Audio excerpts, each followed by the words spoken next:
Kita nggak ada hubungan dengan keluarga gimana Pak? Nggak ada hubungan dengan si pemilik toko.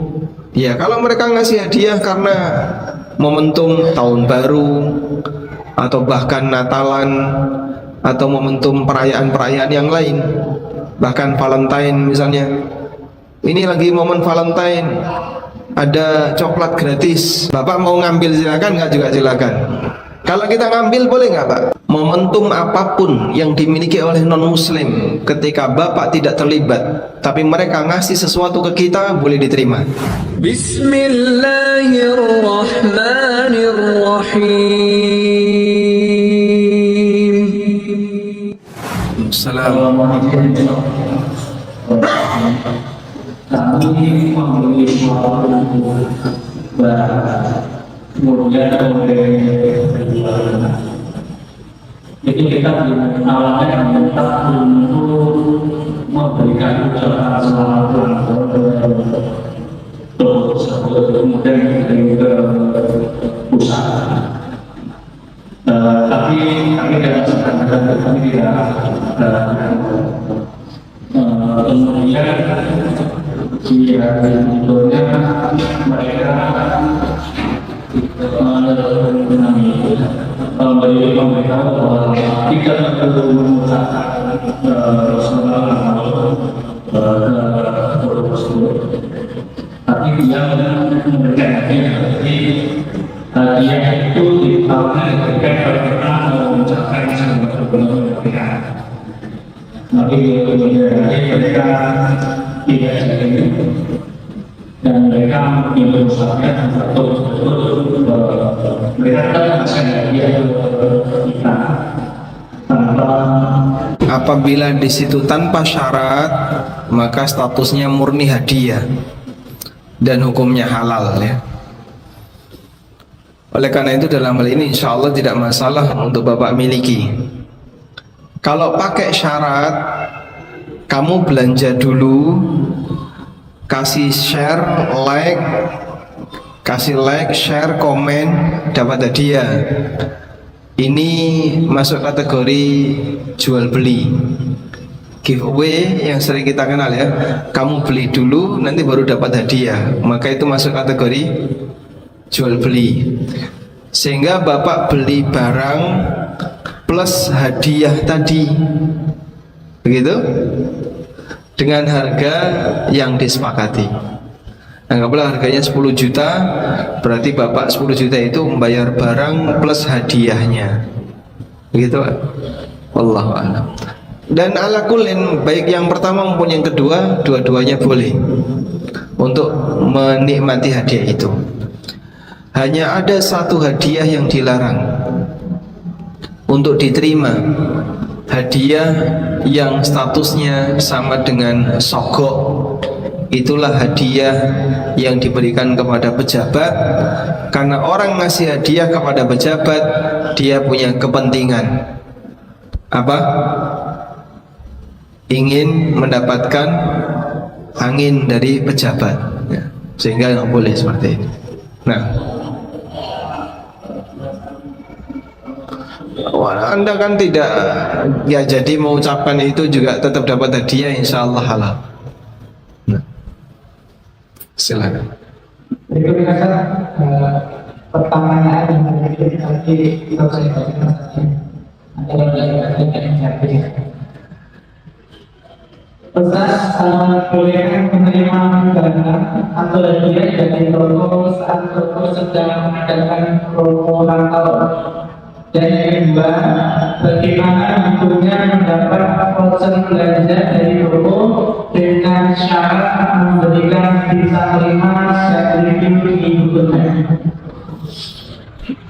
Baik, untuk yang pertama insya Allah tidak masalah, halal ya. Jadi begini Pak, momentum apapun yang dimiliki oleh non-muslim, ketika Bapak tidak terlibat tapi mereka ngasih sesuatu ke kita, boleh diterima. Dulu sahabat itu dikasih hadiah oleh keluarganya yang beragama Majusi atau yang beragama Yahudi ketika mereka sedang perayaan. Dan oleh Aisyah, salah satu di antara fatwa yang beliau keluarkan adalah silahkan dimakan tapi hindari daging, hindari bagian daging. Misalnya buah-buahan atau bagian yang di situ tidak bercampur dengan daging binatang boleh untuk diterima. Dan fatwa seperti ini ma'ruf di kalangan para sahabat, sehingga mereka membolehkan orang menerima hadiah dari non-muslim yang sedang berhari raya. Kita nggak ada hubungan dengan keluarga, gimana Pak? Nggak ada hubungan dengan si pemilik toko. Ya kalau mereka ngasih hadiah karena momentum tahun baru atau bahkan Natalan atau momentum perayaan-perayaan yang lain, bahkan Valentine misalnya, ini lagi momen Valentine, ada coklat gratis mentah semua misalnya ya, Bapak mau ngambil silakan, nggak juga silakan. Kalau kita ngambil boleh nggak Pak? Boleh, silakan. Wallahu a'lam. Yang kedua tadi apa? Yang kedua, untuk mendapatkan dengan cara memberi bintang. Boleh ya. Masalahnya Anda mau nggak ngasih bintang 5 dan review di Google Map? Kalau Anda tidak bersedia, ya sah-sah saja. Sehingga sekiranya Anda ingin mendapatkan voucher itu, lalu Anda ngasih bintang dan seterusnya, silakan. Ini syarat yang diterima. Nah, cukup. Terakhir, apa Ustaz bertanya, apakah hukumnya menjual barang atau produk yang sudah diketahui mudaratnya? Misalnya seperti minuman kemasan yang mengandung gula tinggi, seperti teh kotak dan lain-lain.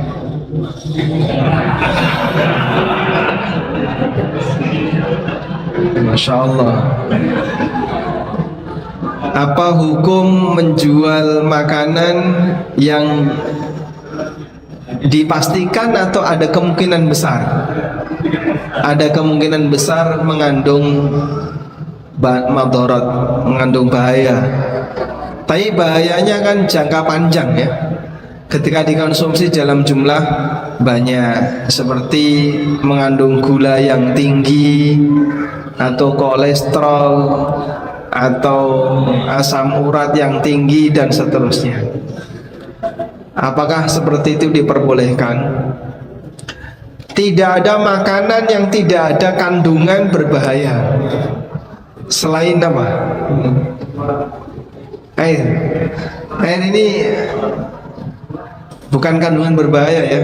Tidak ada makanan yang tidak mengandung kandungan yang berpotensi membahayakan badan.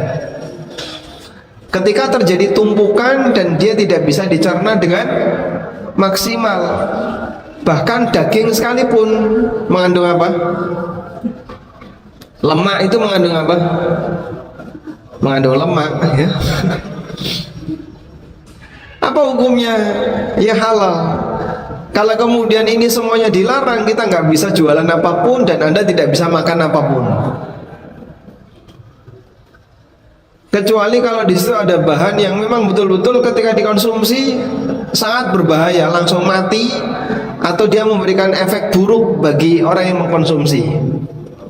Sehingga kenapa rokok itu diharamkan? Karena dampak buruknya nyata. Dampak buruk nyata rokok tersebut dalam waktu yang lebih singkat, sehingga dijadikan kampanye rokok membunuhmu. Semua pengusaha rokok wajib mencantumkan kalimat ini di produknya. Tapi nggak ada untuk produk yang lain. Anda misalnya jualan bakso, bakso membunuhmu, payu orang mas.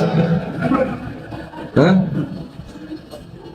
Kalau bapak makan bakso setiap jam, dalam waktu 3 tahun atau 5 tahun misalnya, tiap jam makan bakso gitu, kira-kira yang tinggi apanya mas? Tabungannya. Oh larang misalnya. Baik, mungkin akan rusak badannya karena intensitasnya terlalu besar. Sehingga untuk produk seperti ini pada asalnya hukumnya halal, ya, selama tidak ada potensi bahaya secara langsung yang pasti. Namun kalau sifatnya masih, ya, ada kemungkinan dalam jangka panjang penggunaan dengan dosis yang berlebihan dan seterusnya, pada asalnya hukumnya diperbolehkan. Jualan makanan apapun, mau berbau daging seperti bakso, mau berbau ayam ya, seperti geprek, atau yang berbau gula seperti donat, atau yang lainnya, semuanya kena nanti. Akhirnya tidak ada yang halal untuk kita makan. Wallahu a'lam. Baik. Di buku ini kira-kira ada dampak buruknya enggak kalau dibaca? Mungkin kalau salah paham, makanya saya kasih disclaimer itu. Ada disclaimernya di sini ya. Apabila setelah membaca buku ini ada efek samping yang kurang baik pada diri pembaca, itu di luar tanggung jawab penulis dan penerbit.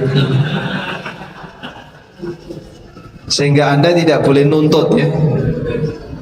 Suami saya setelah membaca buku ini malah dia meninggalkan pekerjaannya misalnya ya.